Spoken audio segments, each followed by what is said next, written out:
Bapak, Ibu, dan teman-teman peserta kursus kitab suci yang terkasih, berkah dalam. Kita ketemu lagi di dalam kursus ini, dalam pelajaran yang ketiga.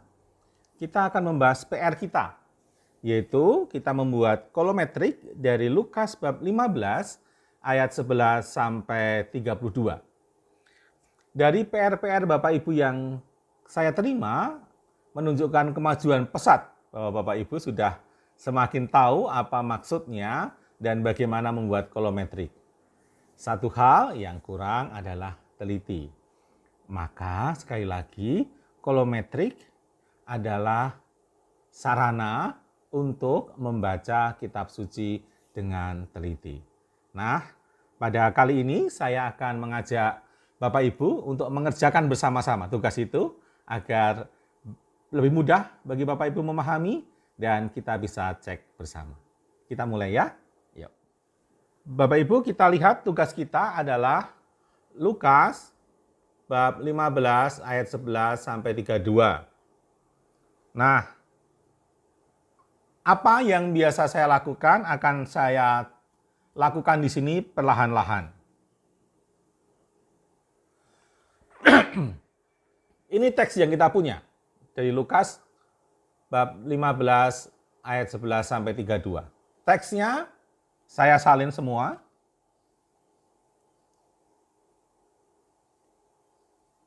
Nah, ini selesai.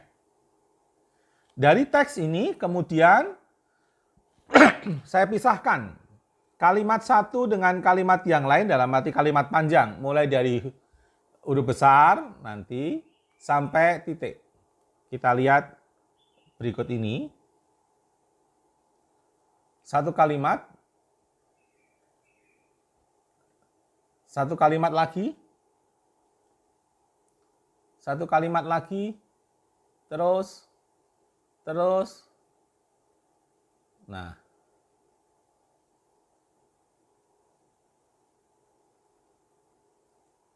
pokoknya semua dari atas huruf besar sampai titik. Belum memperhitungkan ada berapa kalimat di dalamnya. Pokoknya satu kalimat panjang saya pisahkan masing-masing.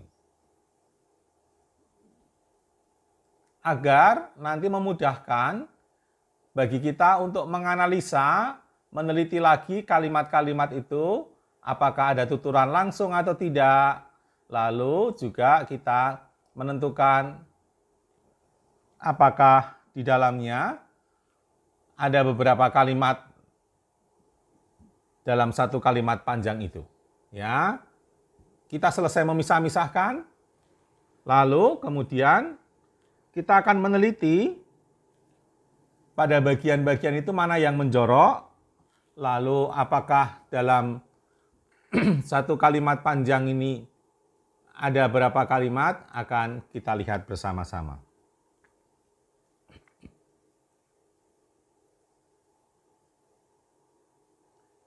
Kita lihat.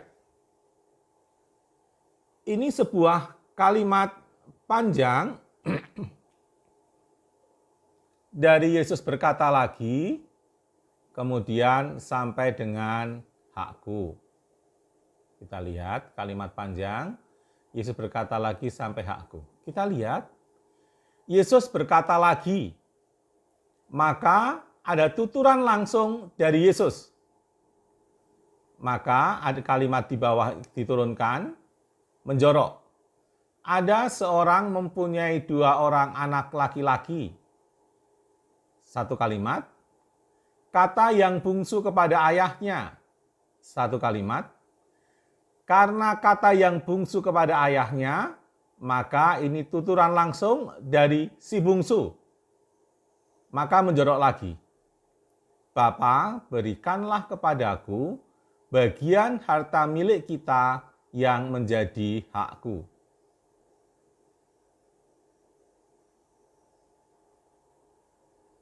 Lalu ayahnya, berarti ini masih berkaitan dengan kata Yesus, maka menjorok tetapi di luar kata si bungsu, kata Yesus. Lalu ayahnya membagi-bagikan harta kekayaan itu di antara mereka. Satu kalimat. Beberapa hari kemudian, anak bungsu itu menjual seluruh bagiannya itu, lalu pergi ke negeri yang jauh. Di sana, ia memboroskan harta miliknya itu dengan hidup berfoya-foya. Jelas ya sampai di sini. Kita lihat kata yang berulang apa? Kata yang berulang, kalau sejak awal tadi kita sudah membaca, maka yang banyak berulang adalah kata tentang bapak, ayah, dan anak bungsu, serta nanti di bawah itu ada anak sulung. Kita lihat yang bapak saya beri tanda merah. Ada seorang, itu menunjuk bapak, ayah, bapak, ayah. Itu menunjuk bapak. Lalu bungsu. Yang bungsu kepada ayahnya. Ayahnya ini milik bungsu, menyebut bungsu. Maka kata yang bungsu kepada ayahnya, nyanya saya beri kata warna hijau, menunjuk itu bungsu. Kepadaku menjadi hakku. Lalu ayahnya, karena ini orang ketiga tunggal, maka menunjuk bungsu. Beberapa hari kemudian anak bungsu itu menjual seluruh bagiannya. Nya, genitif, pemilik, orang ketiga tunggal, menunjuk bungsu. Di sana ia memboroskan miliknya, milik si bungsu itu. Kita lanjutkan.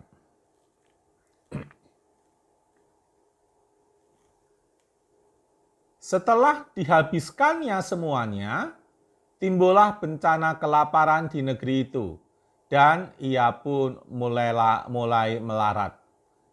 Timbullah bencana kelaparan, itu satu kalimat sendiri, dihabiskan satu kalimat, melarat itu satu kalimat.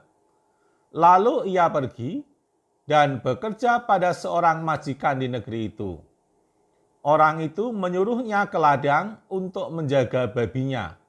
Lalu ia ingin mengisi perutnya dengan ampas yang menjadi makanan babi itu, satu kalimat, ampas yang menjadi makanan babi itu, tetapi tidak seorang pun yang memberikannya kepadanya. Kita lihat nyanyanya ini.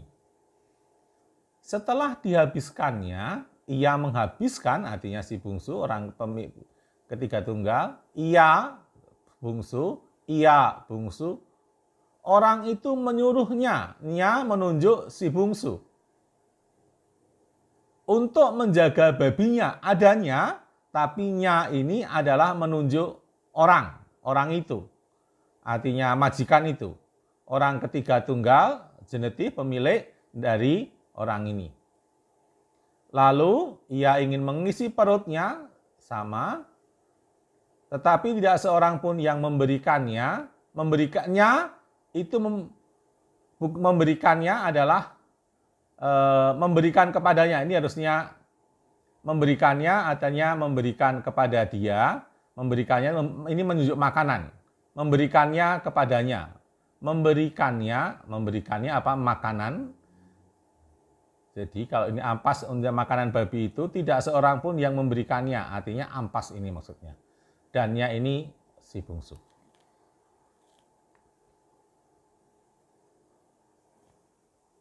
Lalu ia menyadari keadaannya, seterusnya pemisahannya, katanya. Maka ini menjorok katanya, kata si bungsu. Nah, dan berkata kepadanya. Bungsu berkata, tetapi ada tuturan langsung lagi, maka menjorok. Bapa, aku telah berdosa terhadap surga dan terhadap Bapa. Kenapa ini dipisah? Karena ini sebetulnya kalimat di mana predikatnya itu dielipskan, dihilangkan. Maksudnya disembunyikan kan sudah disebut di atas, yaitu Bapa, aku telah berdosa terhadap Bapa. Harusnya kan kalimat itu dua kalimat. Bapa, aku telah berdosa terhadap surga. Lalu kalimat kedua, Bapa, aku telah berdosa terhadap Bapa. Maka yang digandakan sebetulnya ada kata telah berdosa. Maka dua kalimat. Aku tidak layak lagi disebut anak Bapa. jadikanlah aku sebagai salah seorang upahan. Kita lanjutkan. Saya kira untuk kata kunci yang saya beri merah dan hijau tidak terlalu bermasalah. Ketika ia masih jauh, artinya ini suatu kalimat, ayahnya telah melihat, lalu tergeraklah hatinya oleh belas kasihan. Ayahnya itu berlari, mendapatkan dia, lalu merangkul dan mencium dia.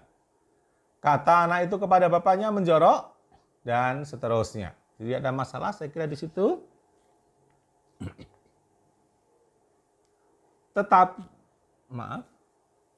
Tetapi ayah itu berkata kepada hambanya, lekaslah bawah kemari jubah yang terbaik. Pakaikanlah itu kepadanya satu, kenakanlah cincin pada jarinya, dan sepatu pada kakinya. Dan sepatu satu kalimat tersendiri, karena yang diulang sebetulnya adalah kenakanlah, tetapi dielipskan, disembunyikan. Ya, dan sepatu pada kakinya, kenakanlah cincin pada jarinya, dan kenakanlah sepatu pada kakinya. Harusnya bunyinya begitu. Dan seterusnya, saya kira ini harusnya turun di bawahnya. Sebab aku telah mati, sebab anakku telah mati, turun lagi dan menjadi hidup kembali. Ia telah hilang, turun, dan didapat kembali, ini turun. Tampaknya ketika diedit, lalu lewat. Sekali lagi Bapak Ibu, lihat. Telah mati dan menjadi hidup kembali turun. Ia telah hilang turun, didapat kembali turun. Ya, maaf. Jadi akan menjadi seperti ini.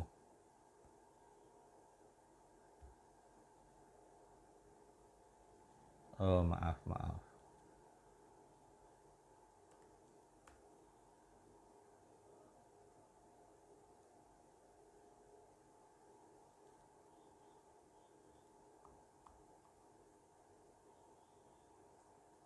Ya, nanti akan saya perbaiki, nanti saya tunjukkan perbaikannya, ya.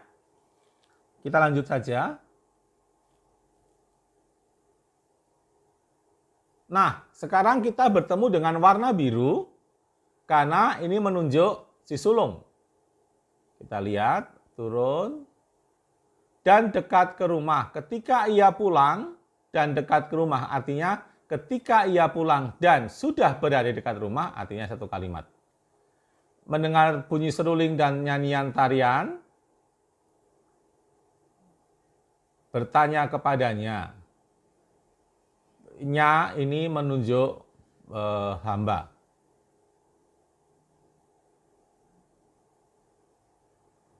Baik.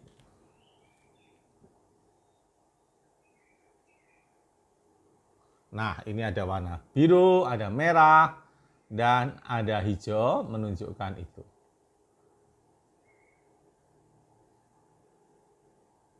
Bapak Ibu, di sini saya ingin memberi sedikit catatan. Anak Bapak sebetulnya di dalam bahasa Yunani dan disebut adalah anakmu.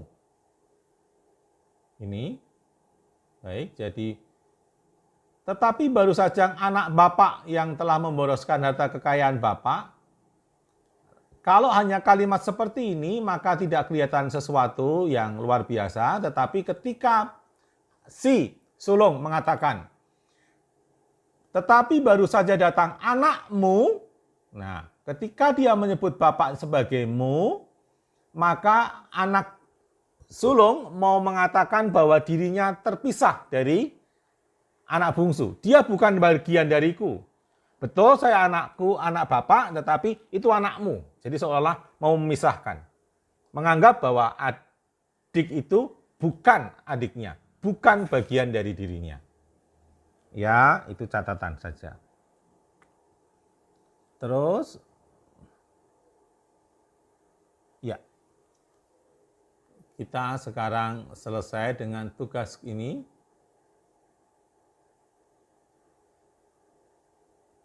Baik, saya kira ini cara membuatnya. Semoga menjadi jelas bagi Bapak Ibu sekalian. Sekarang kata kunci. Bapak ada 30, bungsu ada 51, sulung ada 22. Bapak Ibu sekalian, saya ingin memberi perhatian. Bapak Ibu mohon melihat pada ayat paling awal, ayat 11. Yesus berkata lagi. Nah, kalau ada kalimat mengatakan berkata lagi harus diwaspadai, diperhatikan bahwa lagi menunjuk bahwa sebelumnya Yesus telah mengatakan sesuatu. Maka Bapak Ibu harus melihat perikop di atasnya. Kalau demikian, lalu akan kelihatan bahwa konteks seluruh perikop yang kita gulati, yang kita bikin sebagai PR, adalah bagian dari bab 15 ayat 1 sampai dengan 32. Nah, nanti akan berguna kalau Bapak Ibu mulai mencari pesan dan juga ketika Bapak Ibu mulai mau coba menafsirkan teks ini. Sekali lagi, kata-kata yang semacam ini tolong diwaspadai misalnya. Setelah itu, nah setelah itu sebelumnya apa? Kemudian, sebelumnya apa? Dan seterusnya, supaya menjadi kritis dengan beberapa kata-kata yang semacam ini. Demikian Bapak Ibu. Demikian Bapak Ibu, pelajaran kita yang ketiga ini. Saya minta Bapak Ibu memperhatikan kembali beberapa hal yang berkaitan dengan PR kita. Bapak Ibu bisa mengecek masing-masing soal PR kita. Di mana saya salah, di mana saya kurang, di mana saya belum benar, dan seterusnya. Maka dengan demikian Bapak Ibu akan semakin terampil dan akan semakin mudah di dalam melihat perikop teks. Nanti ke depan kita bisa menambahkan kemampuan kita untuk mengerti maksud teks. Bapak Ibu, untuk tugas berikut adalah Lukas bab 10. Lukas bab 10 ayat 25 sampai dengan 37. Lukas bab 10 ayat 25 sampai 37.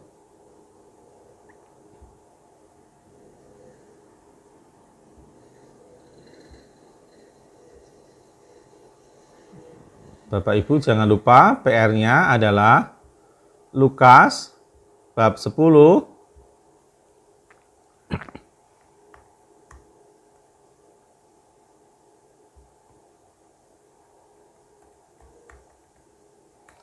Lukas bab 10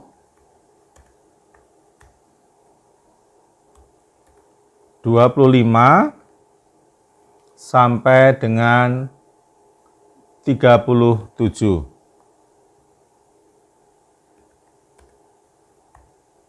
Bapak Ibu nanti bisa lihat bersama-sama PR itu bersama-sama. Ya, demikian Bapak Ibu sekalian, perjumpaan kita ketemu lagi minggu depan, dan jangan pernah menyerah, jangan pernah bosan.